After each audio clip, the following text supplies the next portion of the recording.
پہلے آپ یہ ویڈیو دیکھیے۔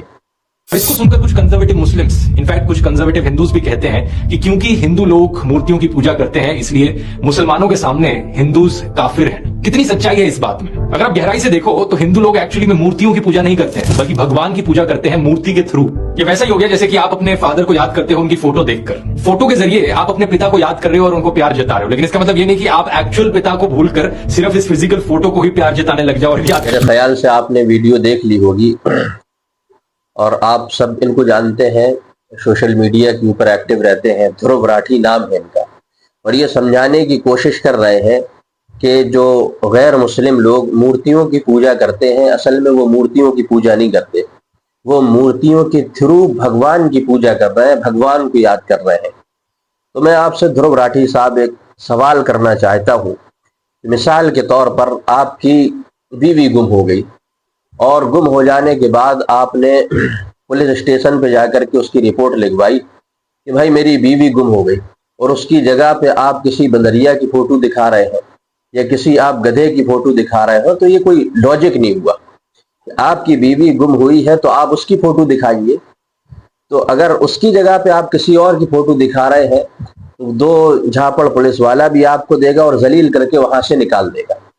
تو جو جس کے تھرو آپ کہہ رہے ہیں جس بھگوان کو کسی نے دیکھا نہیں ہے، اس خالق اور مالک کو کسی نے دیکھا نہیں ہے، تو وہ لوگ دنیا والے جس نے تمام جہان کو بنایا ہے، کیسے یہ جہان والے اس کی فوٹو بنا سکتے ہیں، اس کی تصویر بنا سکتے ہیں یا اس کو کوئی آکار دے سکتے ہیں؟ مثال کے طور پر دوسری مثال آپ سمجھیے کہ ایک آپ کے یہاں کسی کا آپ کے باپ ہے مثال کے طور پر، ان کی ڈیتھ ہو گئی ہے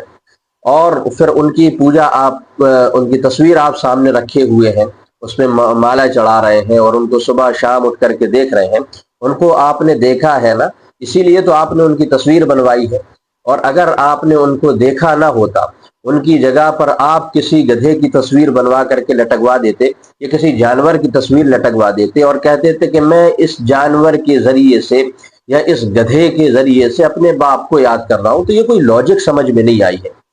خدا وہ چیز ہے جس کو دیکھا نہیں جا سکتا، جس کو صرف محسوس کیا جا سکتا ہے۔ جس طریقے سے ہوا کو دیکھا نہیں جا سکتا، ہوا کو محسوس کیا جاتا ہے، جیسے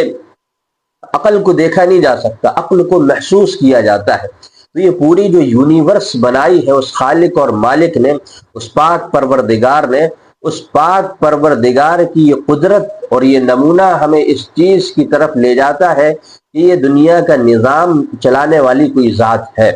جس کو ہم دیکھ نہیں سکتے ہیں۔ اور جب جب کسی نے اپنی عقل کے گھوڑے دوڑائے ہیں اس خالق تک پہنچنے کے لیے یا اس خالق کو پہچاننے کے لیے، تو وہ کوئی نیا خدا بنا بیٹھا ہے۔ تو دھرو راٹھی صاحب، یہ آپ نے جو سوال اٹھایا ہے یا آپ اس سوال کا جو جواب دے رہے ہیں یا لوگوں کو سمجھانے کی کوشش کر رہے ہیں